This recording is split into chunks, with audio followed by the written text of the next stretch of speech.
Las venas abiertas de América Latina, por Eduardo Galeano.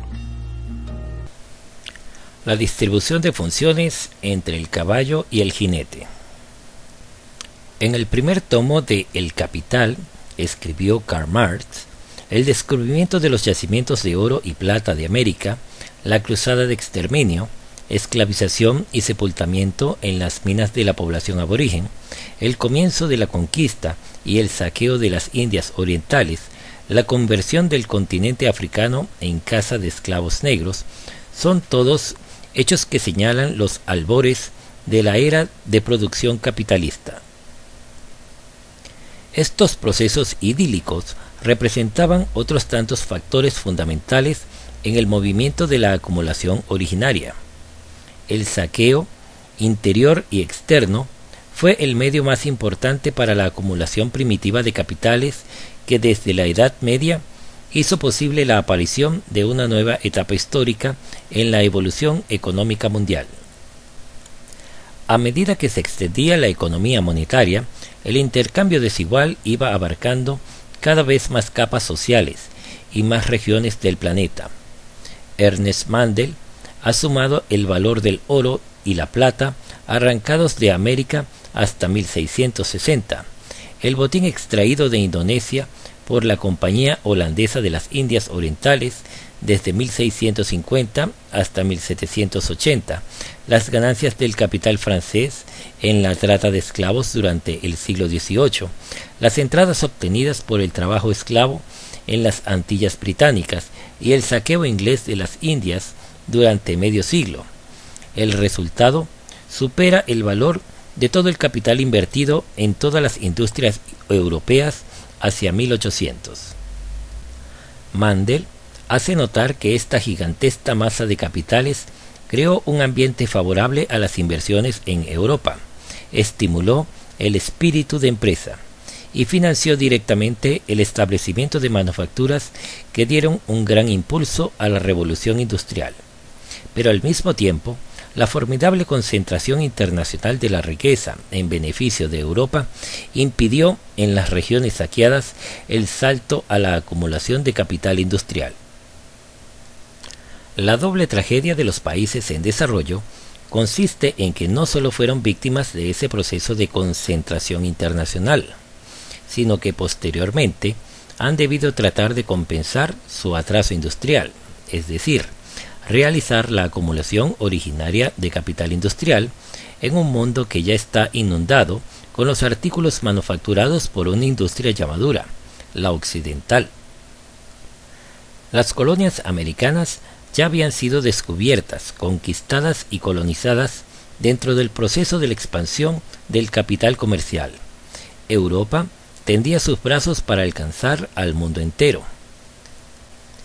Ni España ni Portugal recibieron los beneficios del arrollador avance del mercantilismo capitalista, aunque fueron sus colonias las que en medida sustancial proporcionaron el oro y la plata que nutrieron esa expansión. Como hemos visto, si bien los metales preciosos de América alumbraron la engañosa fortuna de una nobleza española que vivía su Edad Media tardíamente, y a contramano de la historia, simultáneamente sellaron la ruina de España en los siglos por venir. Fueron otras las comarcas de Europa que pudieron incubar el capitalismo moderno, valiéndose en gran parte de la expropiación de los pueblos primitivos de América. A la rapiña de los tesoros acumulados sucedió la explotación sistemática en los socavones y en los yacimientos del trabajo forzado de los indígenas y de los negros esclavos arrancados del África por los traficantes. Europa necesitaba oro y plata. Los medios de pago de circulación se multiplicaban sin cesar y era preciso alimentar los movimientos del capitalismo a la hora del parto. Los burgueses se apoderaban de las ciudades y fundaban bancos, producían e intercambiaban mercancías, conquistaban mercados nuevos. Oro, plata, azúcar. La economía colonial, más abastecedora que consumidora, se estructuró en la función de las necesidades del mercado europeo y a su servicio. el valor de las exportaciones latinoamericanas de metales preciosos fue durante prolongados periodos del siglo XVI 4 veces mayor que el valor de las importaciones, compuestas sobre todo por esclavos, sal, vino, aceites, armas, paños y artículos de lujo. Los recursos fluían para que los acumularan las naciones europeas emergentes. Esta era la misión fundamental que habían traído los pioneros, aunque además aplicaban el evangelio casi tan frecuentemente como el látigo a los indios agonizantes. La estructura económica de las colonias ibéricas nació subordinada al mercado externo y en consecuencia centralizada en torno al sector exportador que concentraba la renta y el poder. A lo largo del proceso, desde la etapa de los metales al posterior suministro de alimentos, cada región se identificó con lo que produjo y produjo lo que de ella se esperaba en Europa. Cada producto cargado en las bodegas de los galeones que surcaban el océano se convirtió en una vocación y un destino. La división internacional del trabajo, tal como fue sugerido junto con el capitalismo, se parecía más bien a la distribución de funciones entre un jinete y un caballo, como lo dice Paul Baran. Los mercados del mundo colonial crecieron como meros apéndices del mercado interno del capitalismo que irrumpía.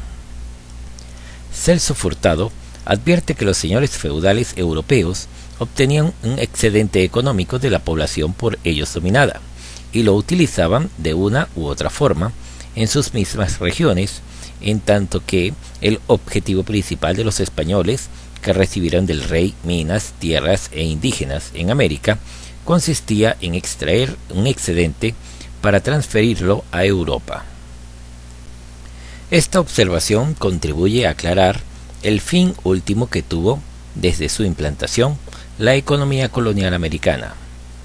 Aunque finalmente mostrara algunos rasgos feudales, actuaba al servicio del capitalismo naciente en otras comarcas. Al fin y al cabo, tampoco en nuestros tiempos la existencia de los centros ricos del capitalismo puede explicarse sin la existencia de la periferia pobres sometidas. Unos y otros integran el mismo sistema. Pero no todo el excedente se evadía hacia Europa. La economía colonial estaba regida por los mercaderes, los dueños de las minas y los grandes propietarios de tierras, quienes se repartían el usufructo de la mano de obra indígena y negra bajo la mirada celosa y omnipotente de la corona y de su principal asociada, la Iglesia. El poder estaba concentrado en pocas manos, que enviaban a Europa metales y alimentos, y de Europa recibían los artículos suntuarios a cuyo disfrute consagraban sus fortunas crecientes. No tenían las clases dominantes el menor interés de diversificar las economías internas ni elevar los niveles técnicos y culturales de la población. Era otra su función dentro del engranaje internacional para el que actuaban, y la inmensa miseria popular, tan lucrativa desde el punto de vista de los intereses reinantes, impedía el desarrollo de un mercado interno de consumo. Una economía francesa sostiene que la peor herencia colonial de América Latina, que explica su considerable atraso actual, es la falta de capitales. Sin embargo, toda la información histórica muestra que la economía colonial produjo en el pasado una enorme riqueza a las clases asociadas, dentro de la región, al sistema colonialista de dominio. La cuantiosa mano de obra disponible, que era gratuita o prácticamente gratuita, y la gran demanda europea por los productos americanos, hicieron posible, dice Sergio Bagú, una precoz y cuantiosa acumulación de capitales en las colonias ibéricas.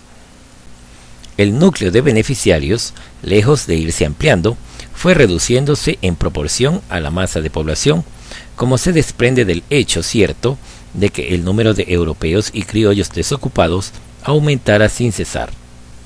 El capital que restaba en América, una vez deducida la parte del león que se volcaba al proceso de acumulación primitiva del capitalismo europeo, no generaba en estas tierras un proceso análogo al de Europa para echar las bases del desarrollo industrial, sino que se desviaba a la construcción de grandes palacios y templos ostentosos, a la compra de joyas y ropas y muebles de lujo, al mantenimiento de servidumbres numerosas y al despilfarro de las fiestas. En buena medida, también ese excedente quedaba inmovilizado en la compra de nuevas tierras o continuaba girando en las actividades especulativas y comerciales. En el ocaso de la era colonial, encontrará Humboldt en México una enorme masa de capitales amontonados en manos de los propietarios de minas o en las de negociantes que se han retirado del comercio. No menos de la mitad de la propiedad raíz y del capital total de México pertenecía, según testimonio, a la Iglesia, que además controlaba buena parte de las tierras restantes mediante hipotecas. Los mineros mexicanos invertían sus excedentes en la compra de latifundios y en los empréstitos en hipotecas, al igual que los grandes exportadores de Veracruz y Acapulco. La jerarquía clerical extendía sus bienes en la misma dirección. Las residencias capaces de convertir al plebeyo en príncipe y los templos despampanantes nacían como los hongos después de la lluvia. En el Perú, a mediados del siglo XVII, grandes capitales procedentes de los encomenderos, mineros, inquisidores y funcionarios de la administración imparcial se volcaban al comercio. Las fortunas nacidas en Venezuela del cultivo del cacao, iniciado a fines del siglo XVI, látigo en mano, a costa de legiones de esclavos negros, se invertían en nuevas plantaciones y otros cultivos comerciales, así como en minas, bienes raíces urbanos, esclavos y hatos de ganado.